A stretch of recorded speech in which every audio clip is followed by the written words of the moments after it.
povo de Israel serviu a Deus, o Senhor, enquanto Josué viveu.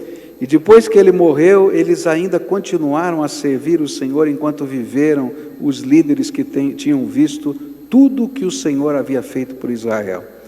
Josué, filho de Num, servo do Senhor, morreu com a idade de 110 anos. E ele foi sepultado no seu próprio pedaço de terra, em Timnat-Heres, na região montanhosa de Efraim, ao norte do monte Gaás. Todas as pessoas daquela geração também morreram, e os seus filhos esqueceram o Senhor e as coisas que ele havia feito pelo povo de Israel. E então o povo de Israel pecou contra Deus, o Senhor, adorando os deuses dos cananeus. Eles deixaram de adorar o Senhor, o Deus dos seus antepassados, que os havia tirado do Egito, e começaram a seguir outros deuses, os deuses dos povos que viviam ao seu redor. Eles adoraram esses deuses e assim fizeram o Senhor ficar muito irado. Abandonaram a Deus, o Senhor, e adoraram Baal e Astarote. E o Senhor ficou muito irado com o povo de Israel e deixou que eles fossem atacados e roubados por povos vizinhos. E ele entregou os israelitas nas mãos dos inimigos que viviam ao redor, e por isso eles não puderam mais resistir. Sempre que saíam para lutar, o Senhor ficava contra eles, como tinha dito, e assim eles ficaram numa situação muito difícil. E então o Senhor Deus deu ao povo de Israel líderes fortes, chamados juízes, que os salvaram dos que os atacavam e roubavam. Mas eles não deram atenção a esses líderes e continuaram a desprezar a Deus e a adorar outros deuses. Os pais deles haviam obedecido aos mandamentos do Senhor, mas eles não obedeceram. O Senhor lhes dava um líder e o ajudava, e enquanto esse líder vivia, o Senhor salvava o povo dos seus inimigos. Ele tinha pena dos israelitas porque eles sofriam na escravidão. Mas quando o líder morria, eles voltavam a viver como antes e se tornavam ainda piores do que os seus pais. Iam atrás de outros deuses e os serviam e adoravam e teimavam em continuar nos seus maus caminhos. Por isso o Senhor Deus ficou muito irado com o povo de Israel e disse: esta nação quebrou a aliança que eu mandei que os seus antepassados guardassem, e porque eles não têm obedecido, não expulsarei mais desta terra nenhuma das nações que Josué deixou quando morreu. E assim verei se os israelitas seguirão fielmente os meus caminhos, como os seus antepassados seguiram. E assim o Senhor não expulsou logo da terra as nações que ele não tinha entregado a Josué, mas deixou que ficassem ali. Senhor Jesus, dá-nos a tua graça. Pai, nós estamos aqui e é uma festa de adoração e de louvor, é com alegria que nós estamos aqui, não é um peso, porque estamos te adorando e te buscando com alegria. Mas nessa hora, Pai, abre a nossa mente, abre o nosso coração e aplica a tua palavra à nossa vida. Nós não viemos aqui para ouvir um discurso, nós viemos aqui para ter um encontro contigo. Nós não viemos aqui para ver um show, nós viemos aqui para sentir a tua presença e devotar a nossa adoração. Então, revela o Senhor aqui entre nós, toca a nossa alma, é aquilo que nós pedimos em nome de Jesus. Amém e amém. A gente começou a estudar esse texto pela manhã, na seguinte perspectiva, de que aquela geração que tinha vivido uma paixão tremenda pelo Senhor, que tinha visto os milagres do Senhor, não conseguiu passar para a próxima geração a mesma paixão espiritual. A gente olhou hoje pela manhã, começamos pensando que esse é um fenômeno que acontece em grandes movimentos de avivamento, e a gente vê na história dos avivamentos que a geração que viveu o avivamento muitas vezes não consegue passar para a próxima geração, para os seus filhos, para os seus netos, o mesmo sentimento de paixão espiritual. E a gente, olhando para esse texto, tentou identificar quais são as lições que a gente podia aprender de uma geração que não passou para a próxima geração essa mesma paixão. O que a gente podia aprender deles? O que aconteceu? E nós começamos então, e estudamos só esse texto, o versículo 10, que diz assim: todas as pessoas daquela geração também morreram, e os seus filhos esqueceram o Senhor e as coisas que Ele havia feito pelo povo de Israel. E quando a gente começou a olhar para esse texto, a gente descobriu que houve uma mudança de foco naquela geração. Aqueles homens apaixonados pelo Senhor, quando chegaram na terra prometida, mudaram o foco. O foco da família no deserto era ensinar os valores de Deus e ser o altar da fé. Era dentro da casa que essas coisas aconteciam. Então, como é que isso acontecia? Todo dia de manhã, Moisés passava na frente, não é, das cabanas, das barracas onde a família morava.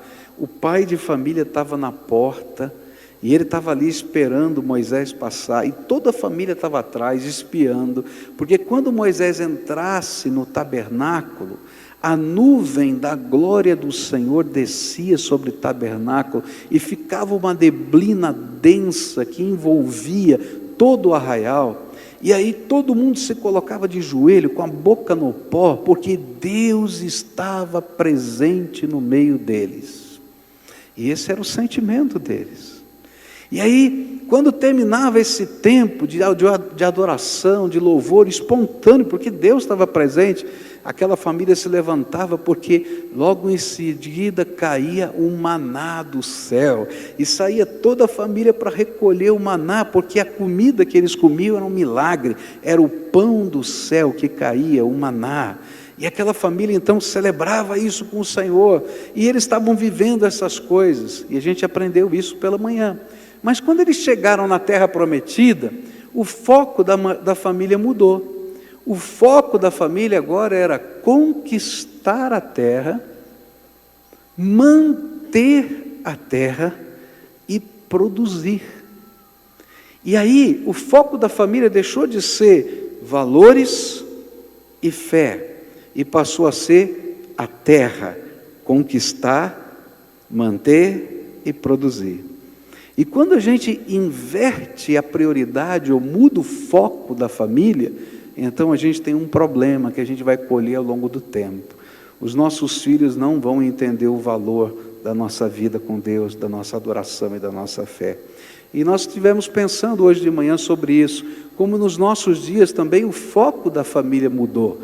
A gente está preocupado em formar o nosso filho para ele ganhar dinheiro, a gente está preocupado em preparar o nosso filho em vários aspectos da vida, e às vezes a gente não está preocupado, tirando a religiosidade de vir a um culto, quem sabe, mas de cultivar dentro da nossa casa essa adoração, esse temor, a gente experimentar os milagres de Deus dentro do nosso dia, da nossa família, do nosso dia a dia. E se o foco da família muda, não é? Pode ter certeza que isso vai ter consequências ao longo do tempo. Eles vão conquistar a terra, mas vão perder o essencial, valores de vida e espiritualidade e fé. Mas eu queria continuar olhando para uma segunda lição que esse texto vai nos ensinar. É que quando eles começaram a conquistar a terra, eles construíram uma economia forte, mas perderam os seus valores. O foco mudou da adoração, da comunhão e dos valores espirituais, e eles estavam agora conquistando a terra. E aí, quando estavam conquistando a terra, o segundo passo era construir uma economia forte. E quando começaram a construir uma economia forte, eles negociaram os seus valores. Olha só, quando o foco deixa de ser a fé, quando o foco deixa de ser aquilo que Jesus ensinou, buscai primeiro o reino de Deus e a sua justiça, e o quê? Todas as outras coisas vos serão acrescentadas. Mas primeiro o que é que eu busco?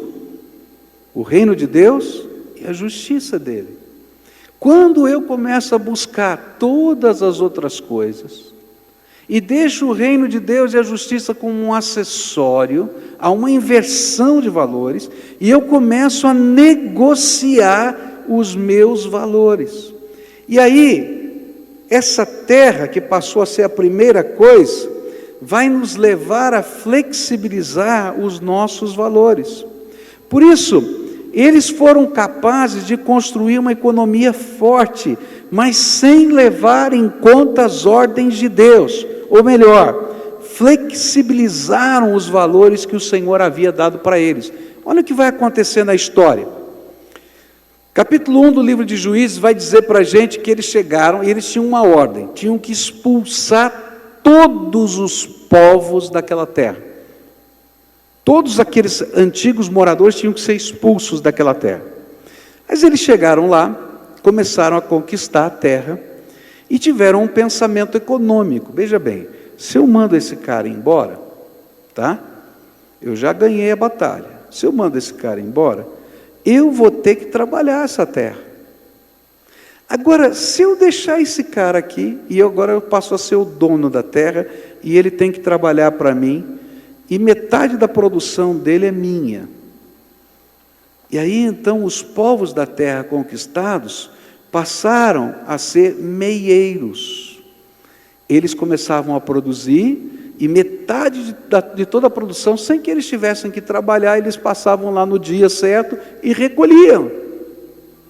E eles pensaram assim: bom, o que a gente faz com isso? Em vez de eu ter um pedacinho só de terra, eu vou ter vários pedaços de terra, e vou ter várias pessoas trabalhando para mim, e eu vou ter mais dinheiro. Mas não era essa a ordem do Senhor. A ordem do Senhor era que todos fossem expulsos. Quando a gente muda o foco, a gente começa a achar razões para as coisas que a gente faz e que Deus não aprova. Todo mundo faz. Esse é o jeitão de vida de todo mundo. É desse jeito que a gente tem que viver. A gente não pode ficar contra a vida e contra as pessoas. Mas aí o Senhor olha e diz assim: não existe compromisso nem valor no coração desse meu povo.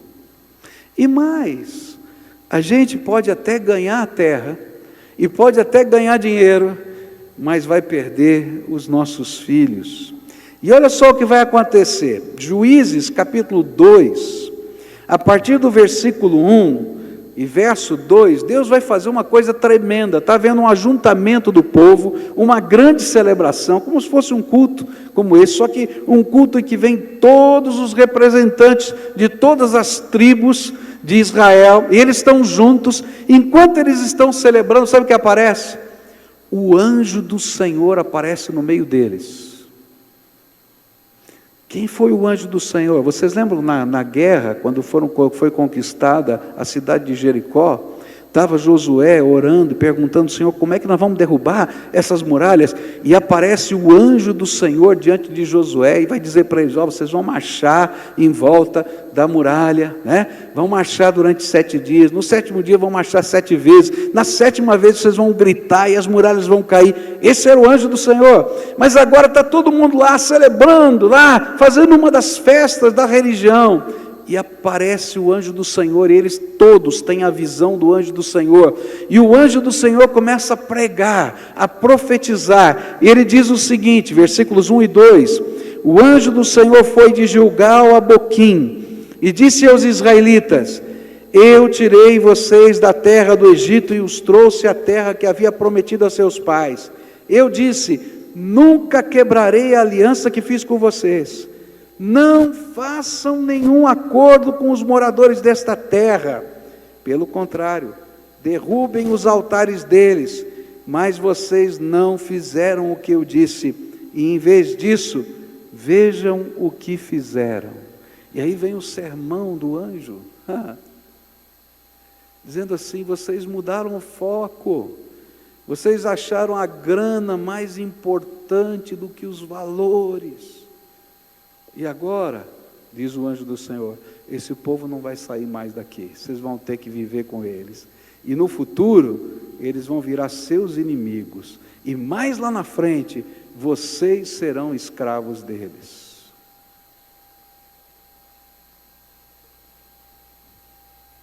Quando eu olho para esse contexto todo, eu vou descobrir que toda vez que nós flexibilizamos os nossos valores, no decorrer do tempo, nós colheremos o fruto da nossa infidelidade. O valor que eles estavam ensinando aos seus filhos era que a economia vale mais do que Deus.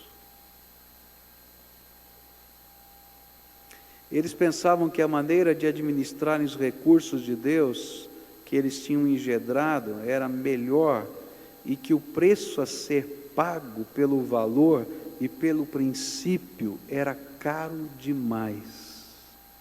E toda vez que a gente acha que é caro demais servir a Deus, queridos, a gente vai ter sérios problemas.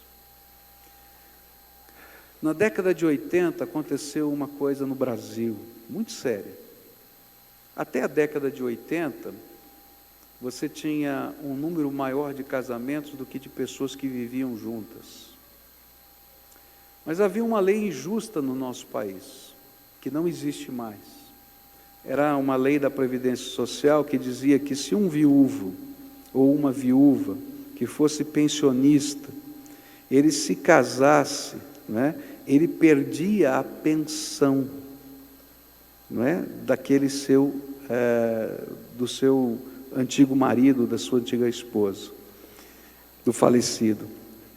E aí o que acontecia? Dois viúvos, eles se gostavam e pensavam assim: bom, se eu casar eu perco a minha aposentadoria, a aposentadoria já é desse tamanhinho, né?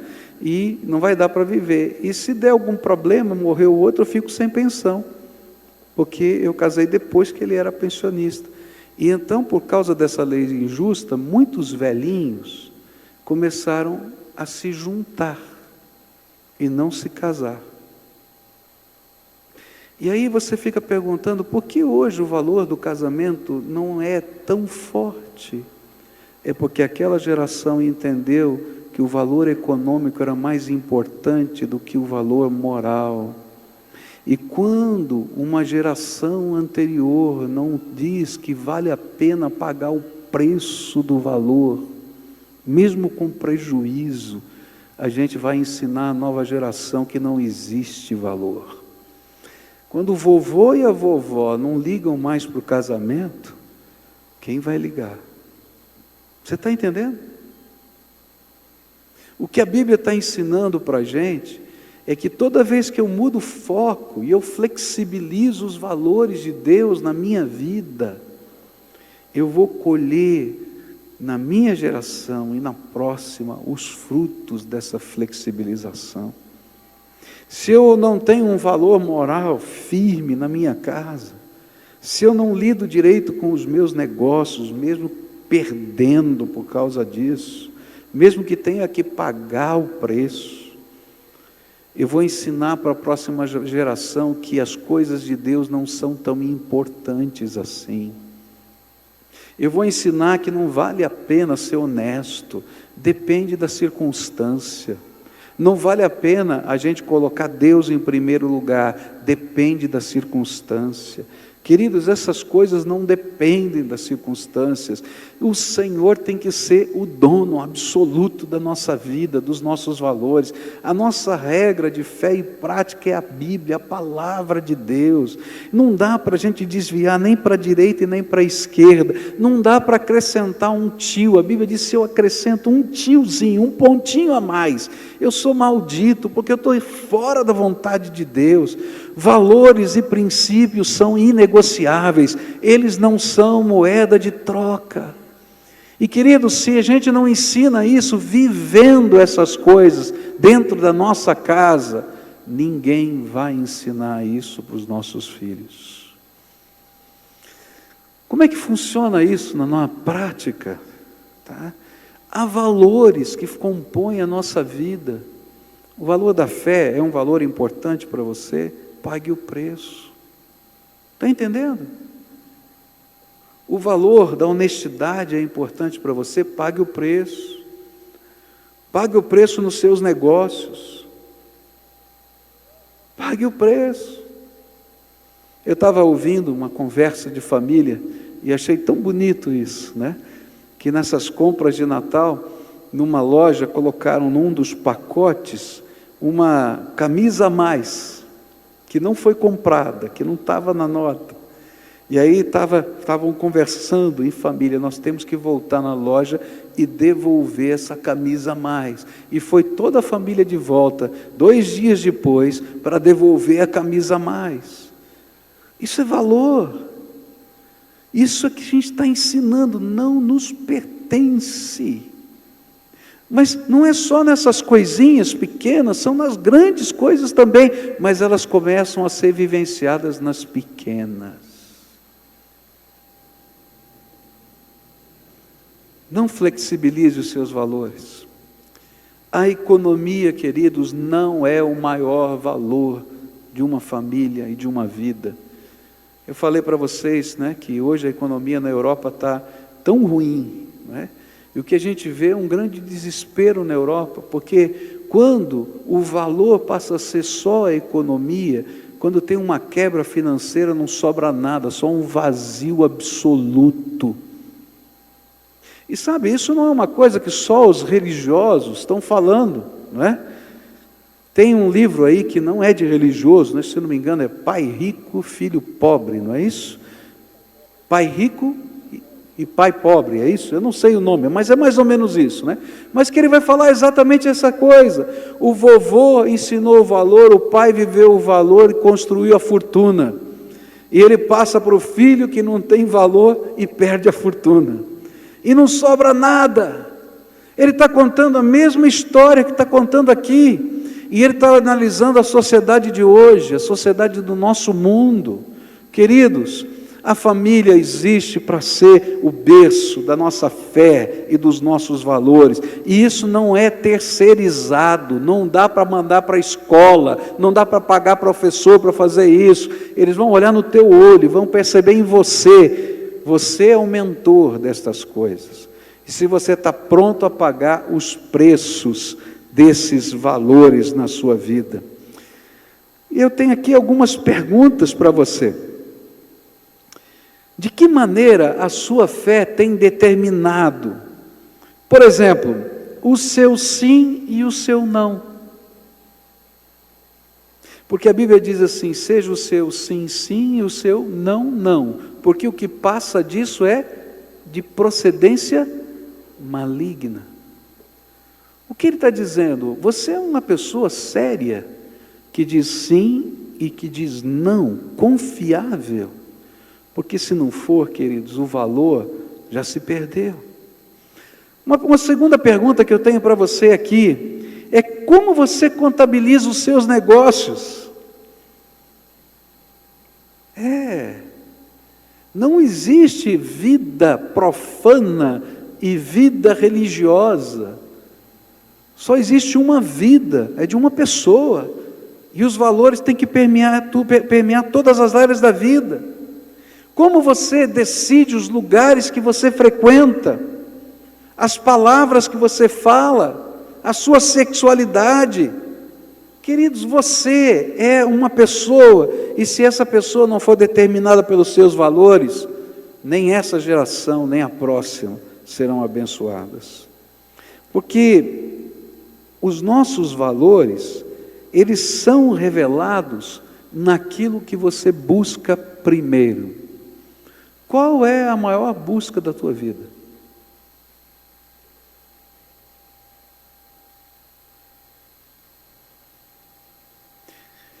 É isso que está revelando os teus valores. E o que você está disposto a fazer para alcançar essa tua busca? Está revelando os teus valores. Agora a Bíblia vai ensinar uma coisa tremenda. Buscai primeiro o reino de Deus e a sua justiça, e todas as outras coisas vos serão acrescentadas. Sabe o que aquele povo esqueceu? É que a bênção de Deus é que estava dando para eles o maná, e era a bênção de Deus que estava dando para eles a terra prometida. e que sem a bênção de Deus eles não eram nada. E que a gente perde a bênção de Deus quando a gente flexibiliza os valores da nossa vida. Querido, se Deus tirar a mão de bênção da minha cabeça, eu estou perdido. Mas eu quero dizer que se Ele tirar da sua também, você está.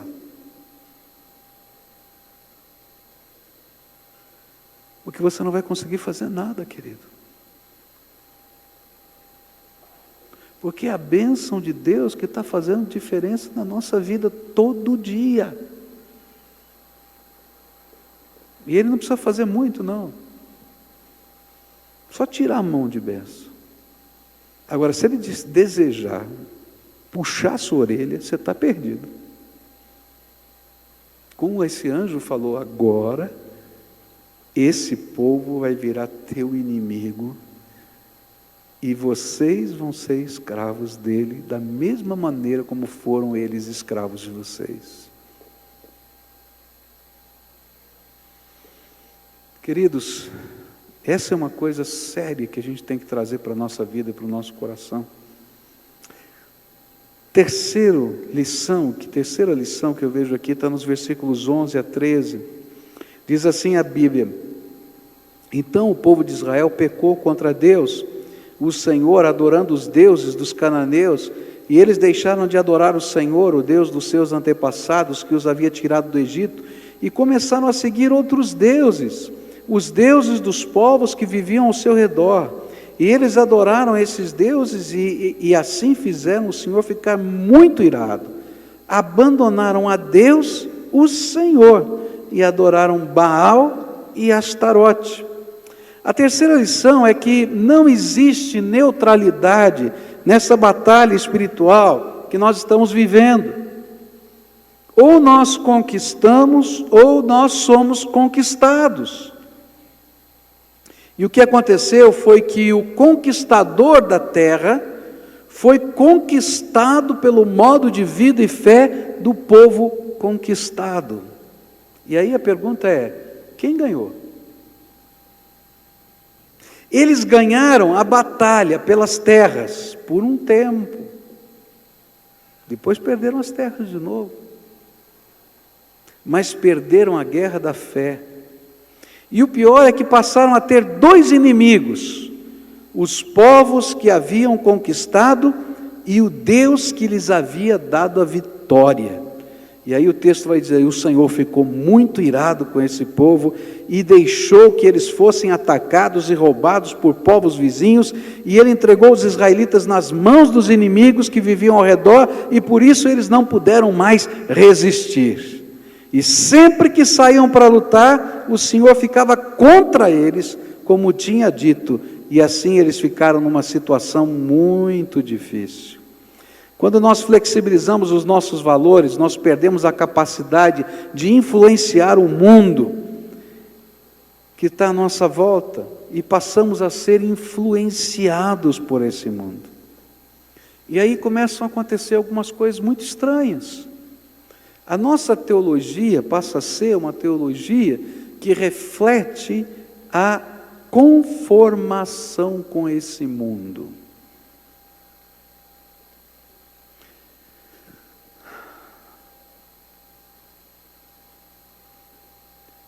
Algumas pessoas me acham muito radical, por causa da palavra que dei em 2010 sobre a questão política. Algumas pessoas me acham muito radical por algumas afirmações claras sobre aquilo que a Bíblia fala a respeito de alguns assuntos polêmicos da nossa nação. Sabe por quê, queridos? Porque toda vez que a gente flexibiliza os nossos valores, nós somos conquistados, ao invés de conquistar a terra. O IBGE está apontando que daqui 20 anos, nós estamos falando em 2035 aproximadamente, tá? 50% da população do Brasil vai ser evangélica. São dados do IBGE, são projeções do IBGE.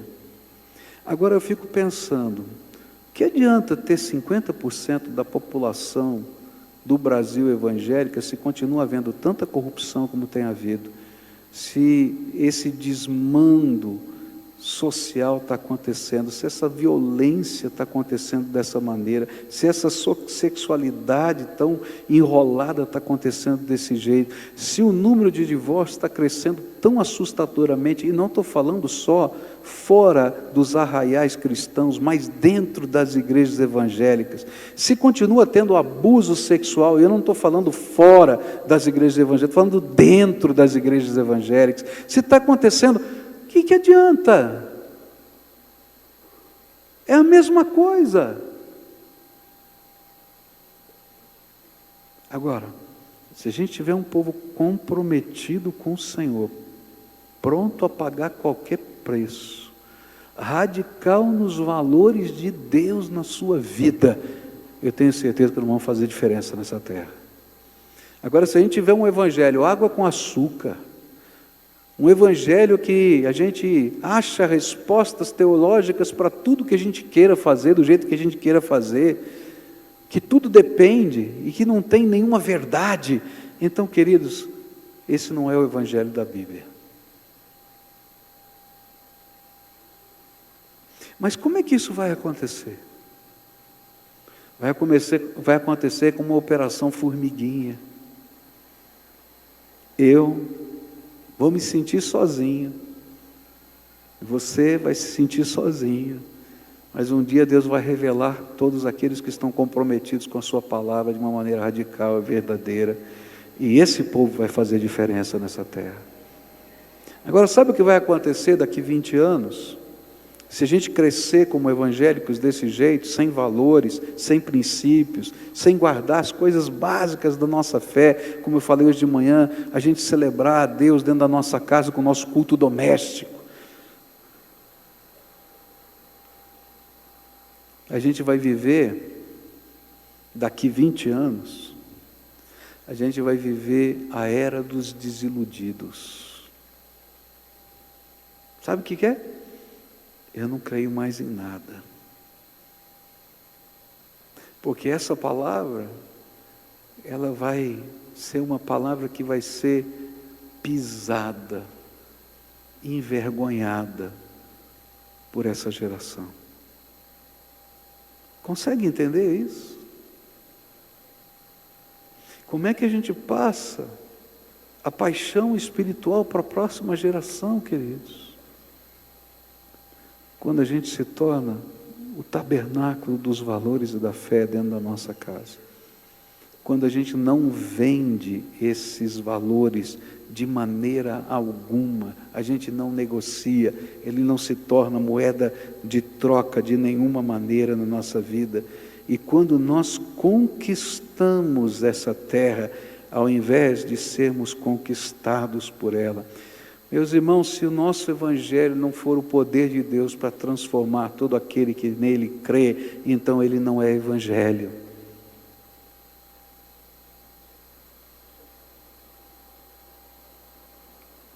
Se a minha vida dentro da sociedade não for um instrumento de transformação dos valores, começando dentro da minha casa, então o evangelho que eu vivo não é o evangelho da Bíblia.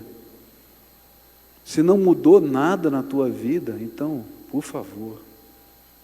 Queridos, tem coisas que a gente não consegue entender.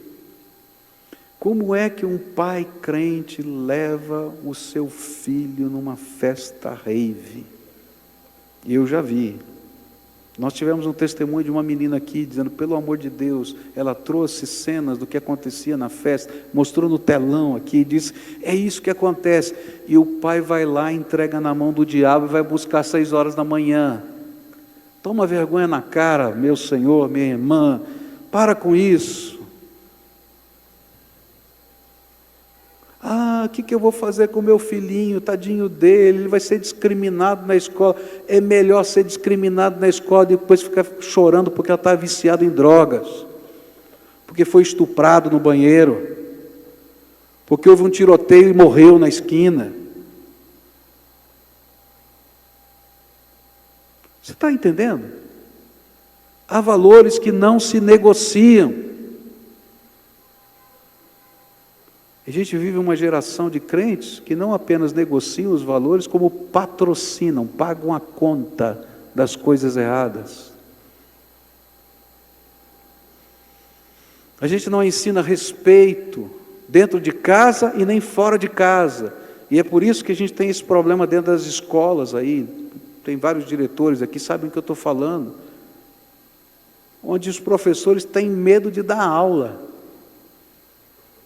Tem alguma coisa errada. Agora, isso não está acontecendo só lá fora, gente. São valores que a gente tem que viver dentro de casa, que não se negociam. Que geração, que legado você vai deixar? Você vai deixar uma terra, vai deixar uma casa na praia, vai deixar um apartamento, mas eles não vão ter nada. Porque estão vazios. E aí, queridos, o conquistador vai ser conquistado. Eu não estou aqui para isso, não. Em nome de Jesus, nós vamos conquistar essa terra com 50% dos evangélicos nesses 20 anos, mas vamos fazer uma mudança espiritual e social nessa nação. Agora, como é que isso vai acontecer? Com gente que tenha coragem de pagar o preço, de falar a verdade, de viver a verdade, de ser perseguido. Eu não tenho problema, não. Eu não sei o que vai acontecer no futuro. Eu não sei mesmo. Mas eu quero ser um daqueles que talvez sejam presos, para a glória de Deus. Porque aquela primeira geração de crentes lá do Evangelho foi preso para a glória de Deus. E não se envergonhavam do Evangelho do Senhor Jesus. Que eles vão pagar o preço. Vão sim, em nome de Jesus. Mas vão fazer diferença nessa terra. E sabe o que vai acontecer? Essa terra vai mudar para a glória de Deus. Agora, se eu não estiver disposto a pagar preço nenhum, e eu quero compatibilizar tudo, eu quero copiar o jeitão de vida do mundo, não vai dar. Olha que coisa tremenda. O Baal, o nome Baal, quer dizer Senhor da terra. Quando a gente muda o foco, lembra que eu falei? Não é? Eles pararam de adorar o Todo-Poderoso para adorar quem? O Senhor da terra. Porque o foco estava onde? Na terra. E sabe quem era Astarote? Astarote era a deusa do prazer e da fertilidade. E eles então passaram a adorar o hedonismo, curtir a vida, o prazer e a fertilidade, a sexualidade sem qualquer limite. Debaixo de toda a árvore frondosa você fazia sexo com quem você queria e dizia que essa era uma oferenda a Astarote. E estava tudo certo na sociedade. Não tem alguma similaridade? Está entendendo? Queridos, quando a gente muda os valores, a gente vai viver aquele tipo de mundo que a Bíblia está descrevendo. A última coisa que eu quero deixar com você, e essa para mim é a chave de tudo que a gente está falando. Versos 17 a 19 diz assim: E então o Senhor Deus deu ao povo de Israel líderes fortes, chamados juízes, que os salvaram dos que os atacavam e roubavam. Mas eles não deram atenção a esses líderes e continuaram a desprezar a Deus e adorar outros deuses. E os pais deles haviam obedecido aos mandamentos do Senhor, mas eles não obedeceram. E o Senhor lhes dava um líder e o ajudava. E enquanto esse líder vivia, o Senhor salvava o povo dos seus inimigos. Ele tinha pena dos israelitas porque eles sofriam na escravidão. Mas quando o líder morria, eles voltavam a viver como antes e se tornavam ainda piores do que os seus pais. Iam atrás de outros deuses e os serviam e adoravam. Teimavam em continuar nos seus maus caminhos. A última lição que eu queria deixar com você. É interessante a Bíblia falar que estes homens tiveram grandes líderes que fizeram grandes coisas, mas que foram incapazes de gerar novos líderes que pudessem conduzir a nova geração. E eu fico pensando, por que eles foram grandes líderes, mas não conseguiram gerar novos líderes para a próxima geração. E aí eu comecei a meditar um pouquinho nesse texto e descobri algumas coisas interessantes. É porque novos líderes não se forjam com sermões grandiosos. Não vai ser um pregador que vai fazer novos grandes líderes. Porque se você olha o sermão de Josué, no capítulo 24, Josué vai lá e diz assim: olha, escolham a quem vocês querem servir. E olha, vocês podem servir aos deuses desses povos que estão aí ou a Deus. Escolham agora, porque eu e minha casa serviremos ao Senhor. Mas líderes não se forjam com sermão. Outra coisa que eu descobri lendo esse texto é que líderes não se forjam com revelações. Gente, aquela geração toda reunida viu o anjo do Senhor. Você já pensou, se você está aqui nesse culto e um anjo de Deus aparece visível, você vê o anjo descendo e esse anjo começa a profetizar aqui nesse lugar e você é testemunha disso. Meu Deus, eu acho que é uma coisa tão extraordinária, eu não consigo nem conceber. Mas líderes não se forjam com revelações. Líderes são forjados de outra maneira. Líderes não são forjados por levantes libertadores. Então, de repente, eu digo aqui: olha, nós vamos formar um exército agora, estou precisando de você, vem comigo. Aí você vem, a gente entra naquele evento, que é aquela batalha, e depois cada um vai para a sua casa e acabou. Líderes não são forjados em eventos de treinamento. Eu vou fazer o curso Haggai, eu vou fazer, aleluia, esses cursos são maravilhosos, eu mesmo fiz, amém, vale a pena, mas não são eles que vão formar novos líderes. Eles tiveram pessoas assim. Sabe como é que novos líderes são forjados? Eles são forjados na porta da tenda de um mentor. E se você olha para a história de Josué, você vai encontrar Josué na porta da tenda de Moisés. E Moisés, durante toda a sua vida, mentoreou um jovem chamado Josué, e foi investindo a vida dele na vida de Josué. E quando chegou a hora dele partir, não tinha dúvida de quem seria o sucessor. E o próprio Espírito de Deus revela a todo o povo quem era aquele moço que estava na porta da tenda de Moisés. Líderes, eles são forjados quando a gente investe vida na vida de pessoas, com mentoria capacitadora.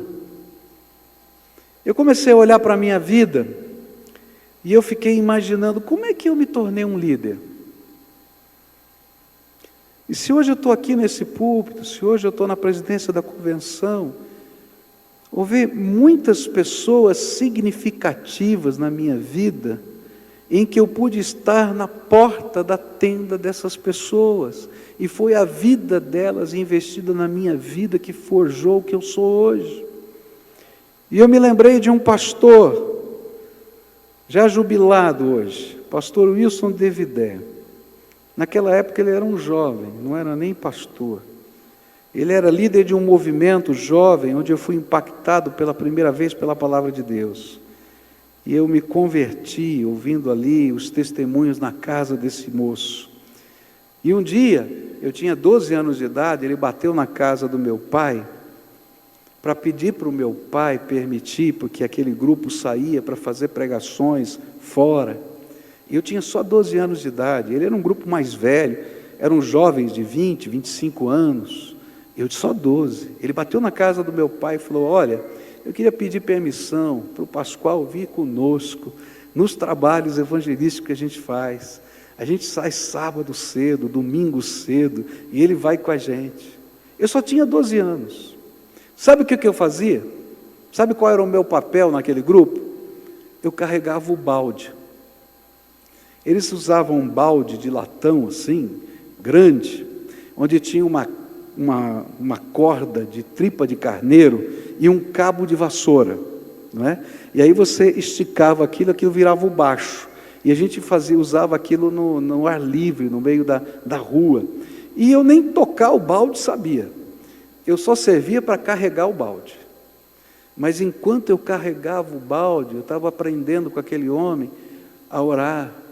A primeira vez que eu vi alguém ser liberto do poder das trevas, de demônios sendo expulsos, foi aquele homem expulsando, aquele jovem expulsando demônios. A primeira vez que eu vi um apelo, foi aquele, assim, como instrumento da pregação, foi aquele homem pregando no meio de um ar livre, em praça pública.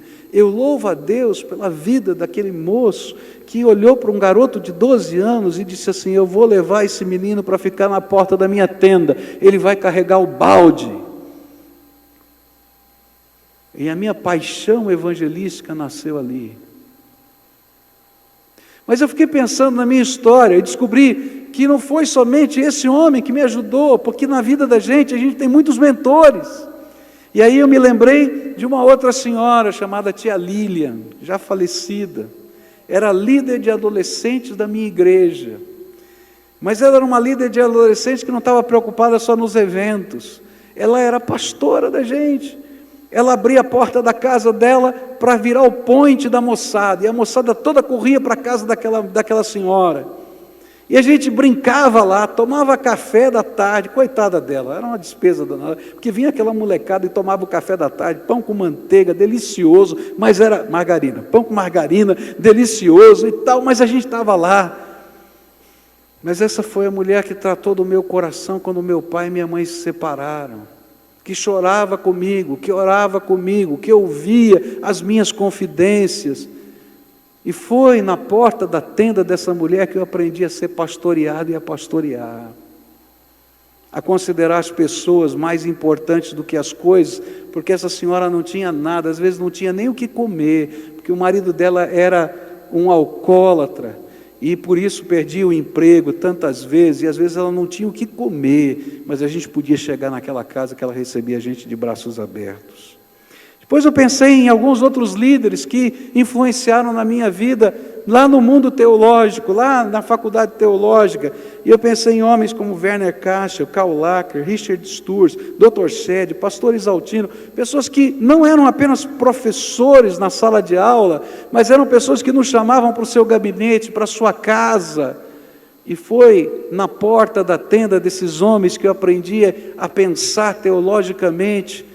E se tem alguns aspectos radicais na minha visão, foi porque esses homens me ensinaram um compromisso absoluto com a Bíblia, com a palavra de Deus, única, regra de fé e prática, totalmente inspirada, de um pedacinho lá do começo até o final, não tem uma vírgula que não foi inspiração divina.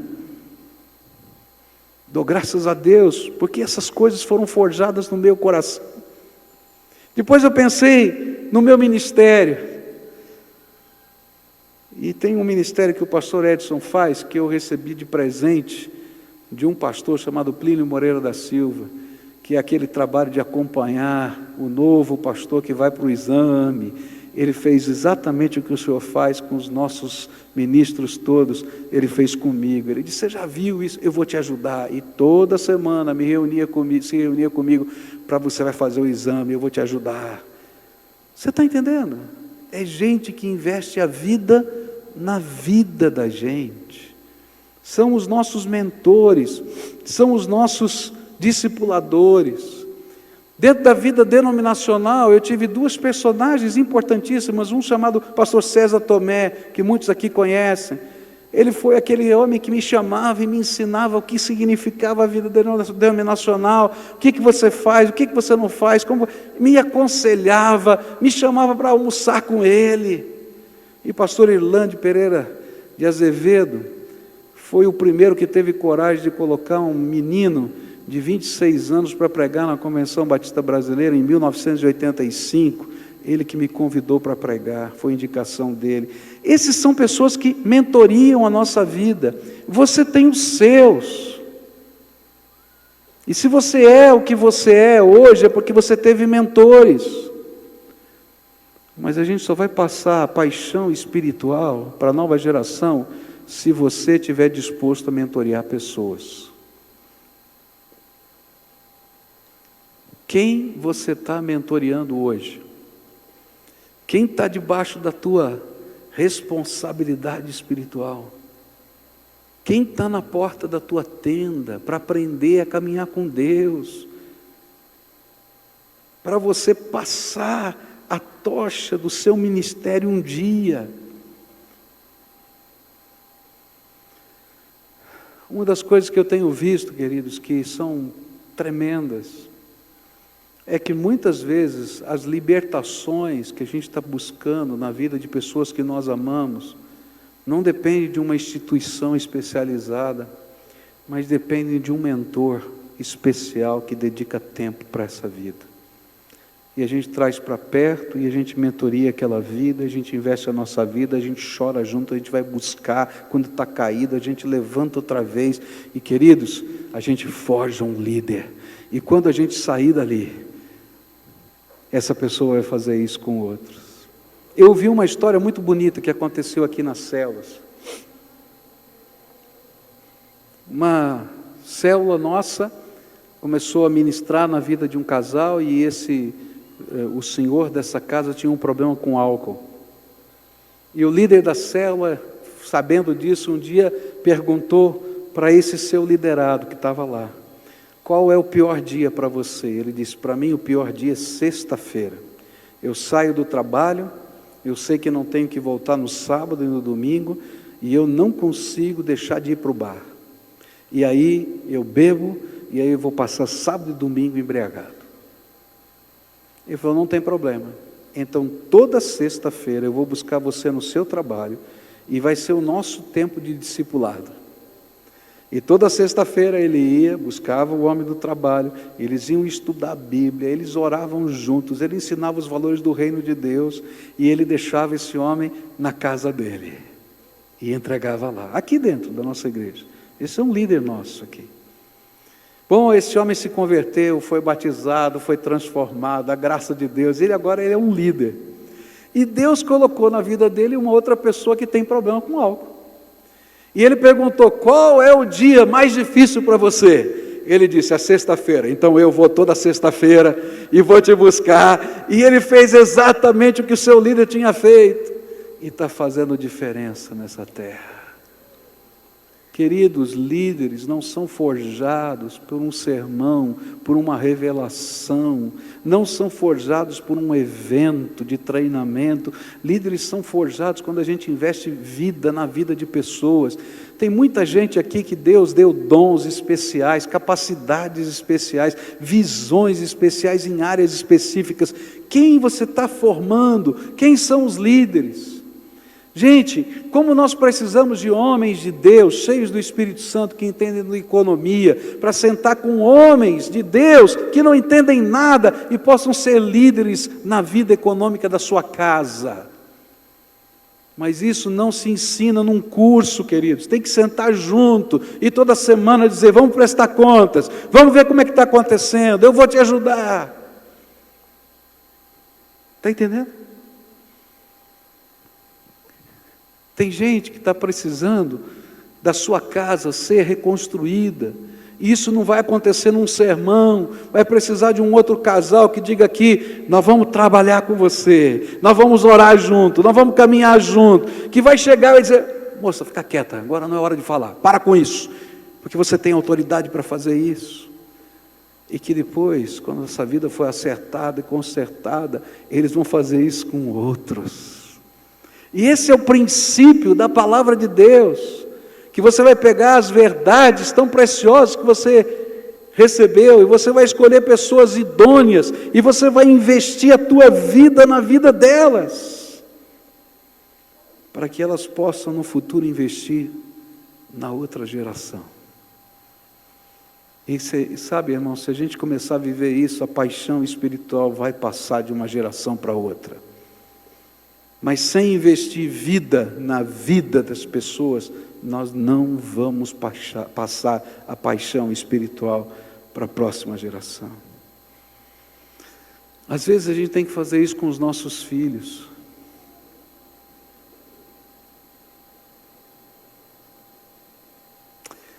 Antigamente, numa economia diferente do que é a de hoje, o pai levava o filho para o campo, e o filho aprendia, ou para o negócio dele, e o filho aprendia com o pai a viver, a negociar, a comprar, a vender, a resolver problemas, a chorar. Está entendendo?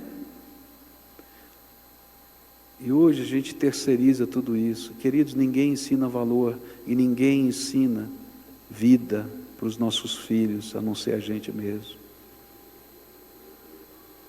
Eles precisam dessa comunhão, desse contato, dessa palavra, desse jogo aberto, dessa parceria.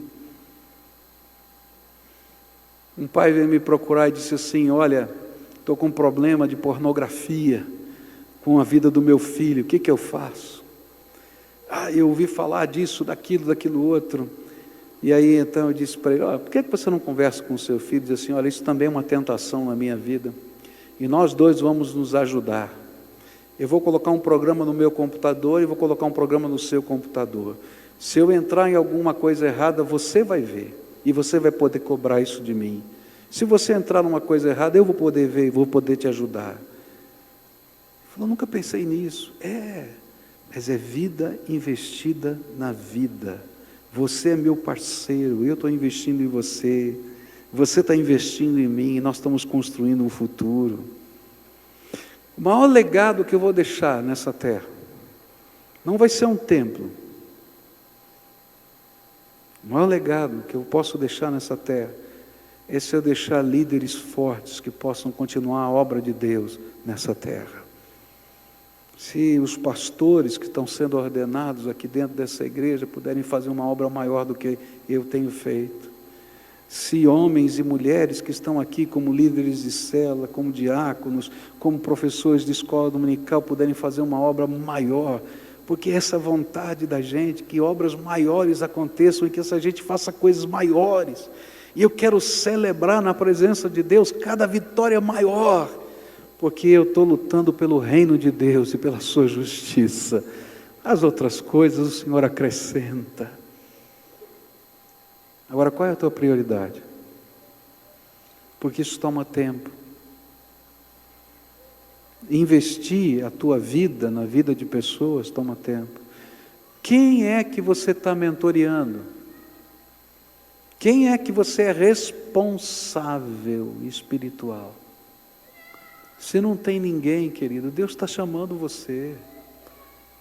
A gente precisa de líderes de célula, a gente precisa de discipuladores, a gente precisa de homens e de mulheres cheias do Espírito que queiram investir a sua vida numa próxima geração.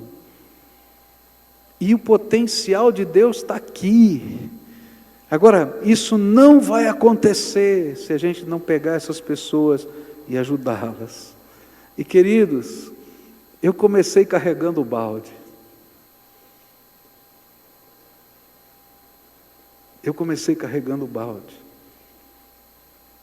Mas um dia, eu ainda era carregador de balde nessa época. Alguém disse assim: o que nós vamos fazer na nossa união de adolescente? Eu falei: vamos fazer um ar livre. Como é que a gente faz ar livre? A gente nunca fez. Eu sei, eu já aprendi. E quem vai pregar? Eu nunca tinha pregado. Eu falei: pode deixar que eu prego, porque eu já tinha visto esse povo fazer. E aí então, eu preguei meu primeiro sermão no meio de uma praça pública. E 25 pessoas se converteram a Jesus no meio de uma praça pública, porque tinha um garoto de 12 anos pregando o Evangelho. Mas eu dou graças a Deus, porque antes de ser pregador, eu fui o carregador de balde. Está entendendo? Quem você vai mentorear? Traz para perto, Às vezes os problemas que estão acontecendo dentro da sua casa, está faltando só isso, trazer para perto alguém. Eu vou investir a minha vida na tua vida. Eu vou grudar em você. Eu vou fazer de você melhor naquilo que você é o melhor do que você. E olha, se você mentoreia alguém, toma cuidado para não ser aquele líder chato que você só quer que essa pessoa só carregue balde e não faça mais nada na vida. Queira que ele faça mais coisas e melhores do que você. E quando eles estiverem fazendo, fica na boca do gargarejo ali, se alegra e vibra, porque essa é a tua missão. Passar a paixão espiritual para uma nova geração. Eu queria orar com você hoje.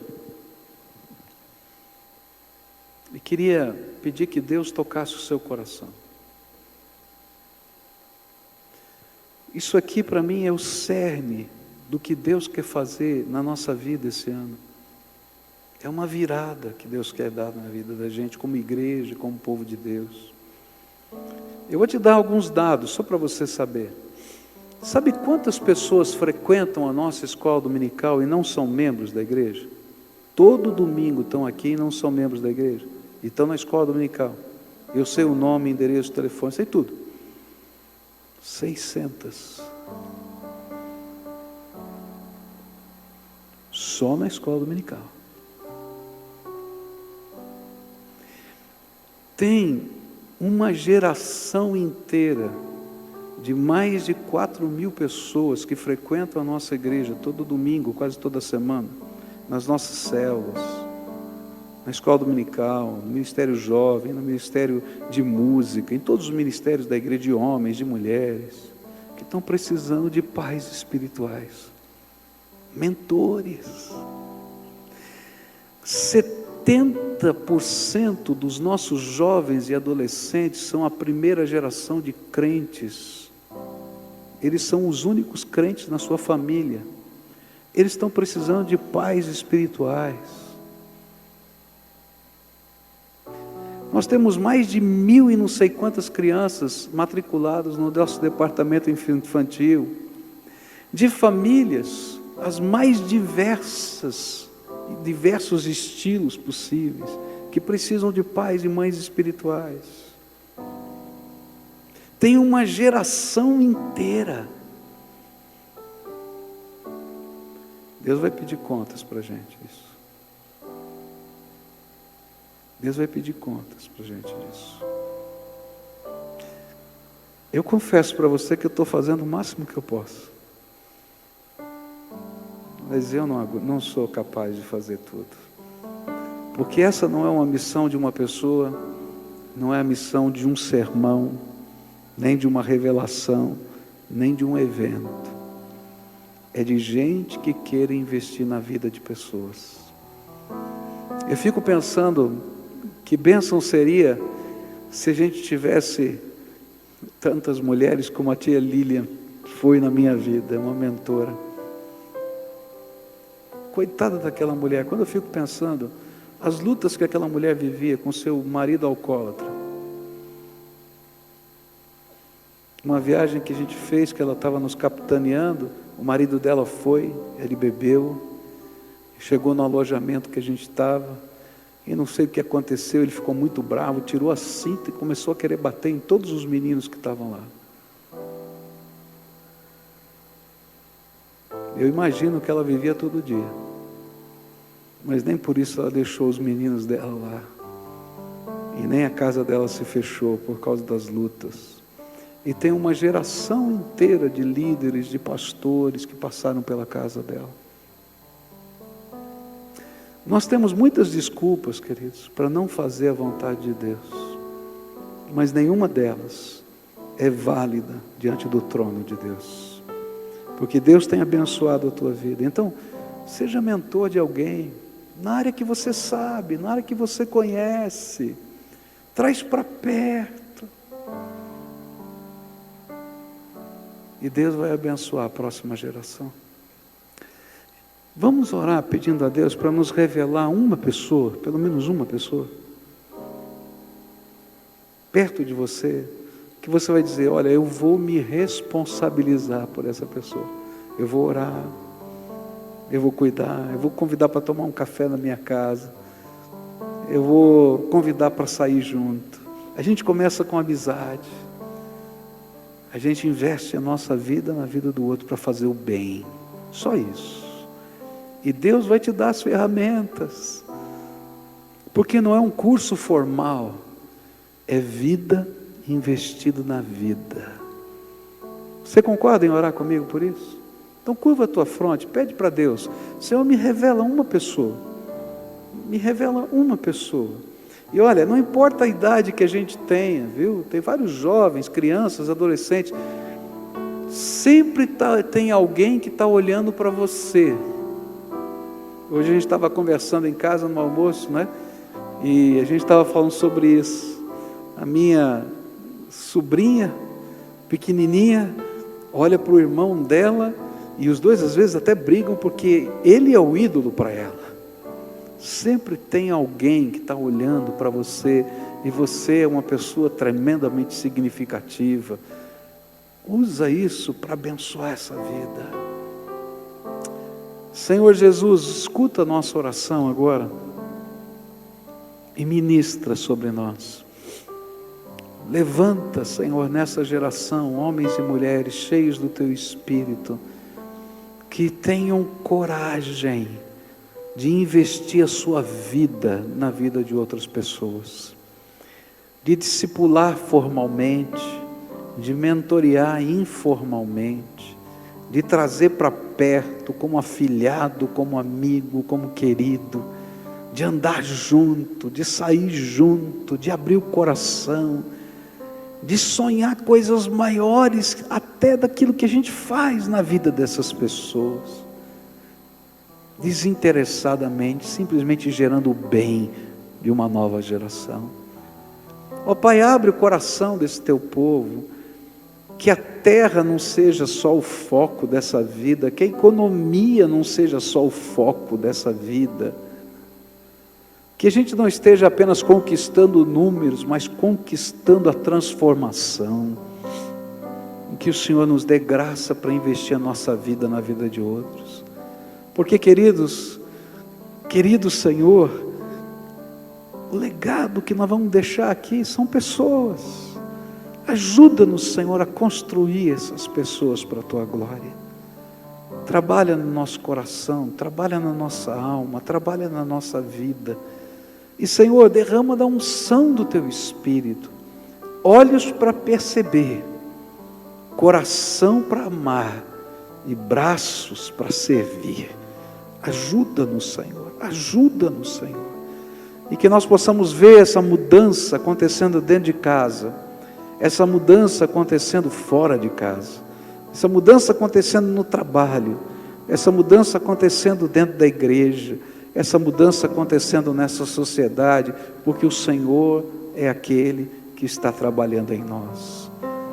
Pai, dá-nos essa alegria, dá-nos essa alegria. É aquilo que eu te peço em nome de Jesus. Amém e amém. Amém? Fica de pé, dá a mão para quem está perto de você. Você já sabe o nome de quem Deus mostrou para você? Quem ainda não ouviu o nome de ninguém, levanta a mão aqui. Não ouviu ainda o nome? Vou orar por você. Senhor, revela para esse teu filho uma pessoa. Tem mais alguém que não ouviu o nome de ninguém? Deus falar aí no teu coração, mostrar alguém? Levanta a mão aí. Eu quero pedir para Deus abençoar você. Senhor, revela para essa senhora a tua vontade, a pessoa que o Senhor tem. Tem mais alguém?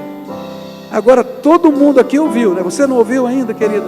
Senhor, abençoa essa tua filha. Enquanto ela for para casa, revela para ela alguém, em nome de Jesus. Agora, o restante já ouviu, não ouviu? Então, a tarefa começa hoje. Pede sabedoria para Deus, pede estratégia para Deus, e começa. Não deixa a palavra de Deus passar pela tua cabeça não, tá?